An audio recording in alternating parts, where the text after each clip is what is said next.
Hello students, स्वागत है आप सभी का मेरे यूट्यूब चैनल वीर इंग्लिश एकेडमी। स्टूडेंट्स, आज हम इस शॉर्ट वीडियो में बहुत ही इंपॉर्टेंट टॉपिक आपको बताने वाला हूं कि सब्जेक्ट किसे कहते हैं, डूअर क्या होता है और रिसीवर क्या होता है, जो कि हमारा एक्टिव एंड पैसिव वॉइस का ही एक पार्ट है।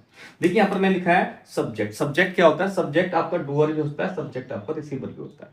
ठीक है, तो यहाँ पर तीन सेंटेंसेस मैंने लिए हैं। फर्स्ट सेंटेंस है आई एम ए टीचर, मैं एक टीचर हूं। सेकंड है ही टीचेज यू, वह आपको पढ़ाता है। और थर्ड है आपका a letter was written by him, एक लेटर जो है वो उसके द्वारा लिखा गया या उसने एक लेटर लिखा। इन तीनों सेंटेंसेज में आपको सब्जेक्ट, डूअर और रिसीवर तीनों मिल जाएंगे। देखिए फर्स्ट सेंटेंस में जो आपका आई है वो आपका सब्जेक्ट है, सेकंड सेंटेंस में जो ही है वो आपका सब्जेक्ट है, और थर्ड सेंटेंस में जो ए लेटर है वो आपका सब्जेक्ट है। इट मींस कि वर्ब से पहले जो हमारे यहाँ पर ये वर्ब है, वर्ब से पहले जो कुछ भी लिखा होता है सेंटेंस में वो आपका सब्जेक्ट कहलाता है। क्लियर? तो यहाँ पर आई जो है वो वर्ब से पहले, एम से पहले लिखा है। सेकंड में ही जो है वो टीचर से पहले लिखा है, और थर्ड में वाज से पहले ए लेटर लिखा है। इसलिए तीनों सेंटेंस में जो ये वर्ड लिखे हैं ये तीनों सब्जेक्ट हैं। और सब्जेक्ट को मैंने यहाँ पर दो जगह डिवाइड किया है कि सब्जेक्ट आपका डूअर भी होता है, सब्जेक्ट आपका रिसीवर भी होता है। तो जो ये सेकंड और थर्ड सेंटेंस है इसमें डूअर और रिसीवर दिया गया है। आपका जो फर्स्ट सेंटेंस में उसमें डूअर और रिसीवर नहीं है। डूअर और रिसीवर क्या होता है? डूअर वो वर्ड होता है या वो पर्सन होता है जो सेंटेंस में एक्शन करता है। फर्स्ट सेंटेंस में कोई भी एक्शन नहीं हुआ है। आई एम ए टीचर, मैं एक टीचर हूं, तो यहां पर केवल आई के बारे में एक इंफॉर्मेशन दी गई है कि ये पर्सन जो है वो एक टीचर है। यहां पर कोई भी वर्क नहीं किया गया है। लेकिन सेकंड सेंटेंस में ही टीचेज यू, वह आपको पढ़ाता है, तो ही कोई वर्क करता है। क्या काम करता है? वो वर्क करता है टीचेज, पढ़ाने का काम करता है। तो इसलिए इस सेंटेंस में जो ही है जो कि हमारा सब्जेक्ट है, ठीक है, वो ही आपका क्या है? वो आपका डूअर है।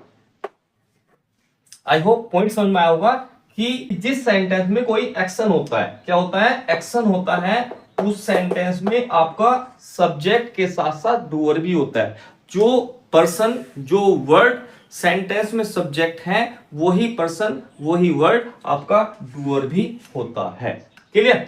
अब third sentence a letter was written by him, एक पत्र जो है वो उसके द्वारा लिखा गया। ये वर्ड जो मैंने अभी है आपको बताया था कि ये आपका सब्जेक्ट है, लेकिन ये डूअर नहीं है। ये क्या है? ये आपका डूअर के बाद जो हमने यहां पर बताया रिसीवर, ये रिसीवर है।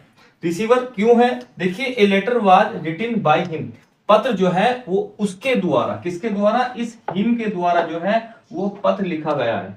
पत्र किसने लिखा?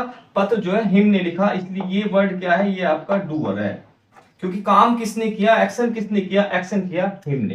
एक्शन हुआ क्या? वो लिखने का हुआ। एक्शन किसके ऊपर किया गया? एक्शन किया गया लेटर के ऊपर। तो लेटर क्या है? लेटर आपका रिसीवर है।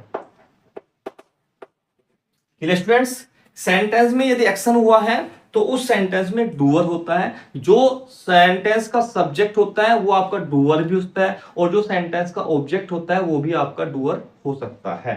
ठीक है, तो फर्स्ट सेंटेंस में जो डूअर है वही आपका सब्जेक्ट है, लेकिन सेकंड सेंटेंस में जो आपका सब्जेक्ट है वो आपका रिसीवर बन गया है। क्यों?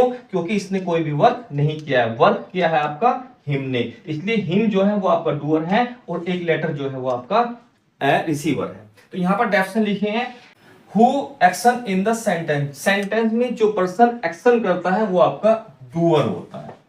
Clear students? सेकंड लिखा receiver, who receive the action in the sentence, sentence में जो एक्शन हुआ है वो किसके ऊपर हुआ है? कौन उस एक्शन को रिसीव कर रहा है? उस पर्सन को हम रिसीवर कहते हैं। जैसे थर्ड सेंटेंस में a letter was written, letter को लिखा गया किसके द्वारा? बाय हिम, लिखने का काम किसने किया? हिम ने किया। लेकिन काम क्या किया? लिखने का किसके ऊपर किया? लेटर के ऊपर किया। लेटर जो है वो आपका रिसीवर है। क्लियर? ये आपका डूअर है। यहां पर ही टीचेज यू, वह तुम्हें पढ़ाता है। काम कौन करता है? डूअर करता है। यू ही करता है। ही क्या है? सब्जेक्ट है। ही क्या है? डूअर है। एक्शन क्या है? एक्शन है टीचेज का, पढ़ाने का। तो टीचेज क्या हो गया? एक्शन हो गया, और किसके ऊपर हुआ? यू के ऊपर हुआ। तो यू क्या है आपका? यू आपका रिसीवर है। आई होप ये तीनों पॉइंट आपको समझ में आ गए होंगे, जिसका प्रयोग हम एक्टिव से पैसिव वॉइस बनाने में करते हैं। वहां पर हम डूअर जो हमारा सब्जेक्ट होता है वहां पर सब्जेक्ट नहीं लिखा जाता बल्कि डूअर ही लिखा जाता है, और जो रिसीवर होता है वहां पर हम उसे ऑब्जेक्ट नहीं लिखते बल्कि रिसीवर लिखते हैं। इसलिए ये पॉइंट बहुत ज्यादा इंपॉर्टेंट है आपको समझने के लिए एक्टिव एंड पैसिव के पॉइंट ऑफ व्यू से। ये पॉइंट आपको क्लियर हो गए होंगे, और यदि आज के ये पॉइंट आपको क्लियर हुए हैं तो आप इस वीडियो को लाइक जरूर कीजिए और अपने दोस्तों में शेयर कीजिए, और यदि आप पहली बार आज मेरी वीडियो देख रहे हैं तो आप इस चैनल को सब्सक्राइब भी कर लीजिए। तो फिर मिलते हैं नेक्स्ट किसी टॉपिक पर, तब तक के लिए goodbye and best of luck.